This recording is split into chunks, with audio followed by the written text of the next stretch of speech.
زکات فرض دی زکات ورکړي چې کله په کال کې د پټونه د آمدن راشي د باغونو نه د عشر ورکړي یا په کال کې په لوی اختر راشي د مالدار دی قرباني ورکړي پړو کې اختر کې به سرسایه ورکړي دا د مال حقونه دي دا به خامخ ادا کوي او دغه مال ورکولو لپاره به هغه چاته به دا مال ورکړي که زکات ورکړي که عشر ورکړي چې هغه فقیر وي هغه صاحب نصاب نه نو دا به د عبادت مالی وي او دا به ذریعه د الله په دربار کې د نزدېکت ګرځي د زکات خپل علما وایي چې د زکات معنی د پاکوالي په زکات سره مال پاکي او چې کله زکات ورنکي نو بیا باغې سره مال ګنده شي علما وایي چې کله یو انسان د زکات 1 روپۍ ضایع کړي نو د هغې په عوض کې الله پاک د مال نه 100 روپۍ لګوي نن سبا چې اکثرو خلکو روپۍ مالونه دولتونه بې ځایه په مقدمو کې په ستړو کې په بې ځایه رواجونو کې لګي نو دا په حقیقت کې موږ د مال د حقونو خیال نه ساتلی هغه مال زموږ نه یا په ناجایزه طریقې سره راغلی او که راغلی نو بیا موږ د هغې هم غلط استعمال کوو که په جایز طریقه راغلی خو لیکن چې د الله حق دې ورنکړو نو هغه بیا موږ نه همیشه لپاره په غلطو ځایونو کې لګي او ځینې علما وایي د زکات خپله معنی ده زیاتوالی په زکات سره مال زیاتېږي او دا تجربه هم ده مشاهده هم ده چې کم تجار خلک کم خلک زکات ورکوي نو د هغوی الله پاک مالونه زیاتې کوي او چې کم نه ورکوي د هغوی په مالونو باندې الله پاک قسمه قسم امتحانات راولي مالونه یې خراب شي تاوانیان شي کله شي سقا شي کله ارزان شي او کله په بلې طریقې سره ترنه غل ویسي ډاکو ترنه ویسي په بلې طریقې سره راګیر شي نو دا د مسلمان اهمه ذمواري ده چې په ده باندې کم مال ورکول لازم دي یا د زکات په شکل کې یا د عشر په شکل کې نو دنیا کې به هم سبب د بې برکتۍ د مال ګرځي او په آخرت کې به سبب د مواخذې د الله ګرځي چې د دې به بعد الله په دربار کې مجرم پیش کی نو زکات په هر مسلمان لازم دی چې کوم مسلمان صاحب نصاب دی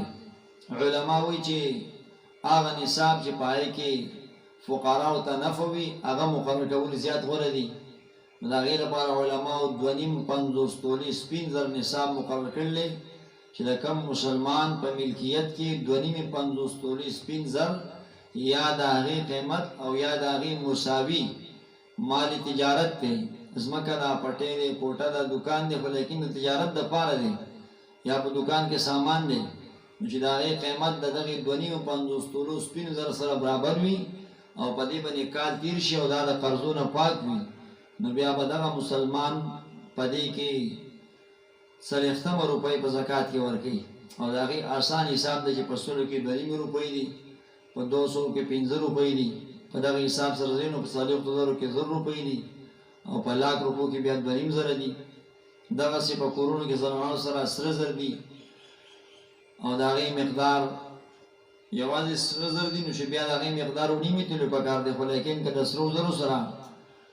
د دې زنانه په ملکیت کې لږې غوندې روپۍ وي 200-300 روپۍ ورسره هم دی نو بیا به دغه سره زر سپینو زرو ته راوړی کېږي او بیا به د هغې نصاب د سپینو زرو نه جوړېږي او بیا به دغه زنانه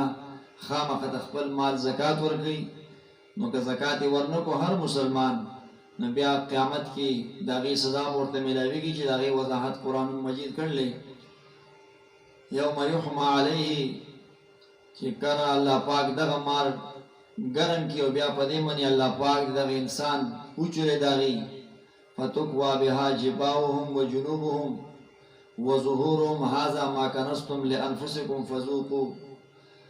بیا ورته ویل کېږي چې د هغې مال عذاب وڅکئ چې تاسو په دنیا کې ګټلی او د الله پاک حق ته نه ورکړی او کم مال کې چې د الله حق ورکولی کېږي نو هغې ته بیا خزانه نه ویلی کېږي کنز ورته نه ویلی کېږي هغه بیا د انسان دپاره ذریعه د عذاب په آخرت کې نه ګرځي صرف په دې وجه چې کله دې ته نه زکات ورکړي نو زکات ورکول دا په هر مسلمان باندې لازم دي زکات نه علاوه عشر دی عشر د عربۍ ټکې دی خپله معنی ده یو جز د لسو کې یو جز ته ویل کېږي عشر نو په لسو کې هر جز ته ویل کېږي عشر لسمه حصه نو چې کم پټي کم باغونه آمدنو کې کم یا زیات نو بیا د دغه فصل چې چاته ملاویږي هغه به د دې لسم عیشه هغه ورکوي د الله په نوم باندې غریب ته فقیر ته محتاج ته. نو چې کومې ځمکې باراني ځمکې وي یا هسې بغیر د پیسو نه اوبه کېږي په اوبه کولو باندې څه خرچه بیل د بجلۍ یا د حکومت مالیه نه راځي نو بیا به لسمه حصه ورکوي. او چې کله په کم فصل په اوبه کولو باندې روپۍ راځي او په هغې باندې خرچه راځي نو بیا به یا په ټکټر اوبه کوي یا په ارټ نه په څارو باندې اوبه کوي یا په بجلۍ په باندې اوبه کوي یا په کرایه په بل شي اوبه کوي. خو لیکن بیا به د هغې